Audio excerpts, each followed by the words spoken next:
حضرت سری سچی رحمت اللہ علیہ آپ ایک درخت تھلے آرام کر رہے تھے. درخت نے آپ کو نصیحت کی تھی. درخت کی کہہ رہے ہیں, درخت کہتا ہے کہ حضور میرے ورگے بن جاؤ.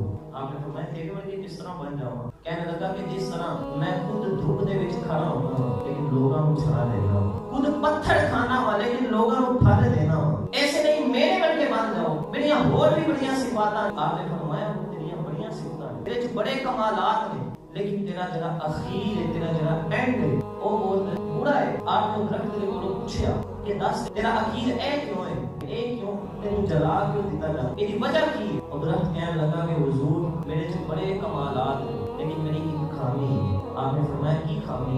کہنے لگا کہ حضور جدھر دی ہوا چل رہی ہے میں ادھر ہی ہو جاتا ہوں, جدھر دی ہوا چل رہی ہے میں ادھر ہی ہو جاتا ہوں. اس وجہ تو اللہ رب العزت کو اے جڑی میری ادا ہے پسند نہیں, یہی وجہ تو مجھے جلا دیتا جاتا ہے.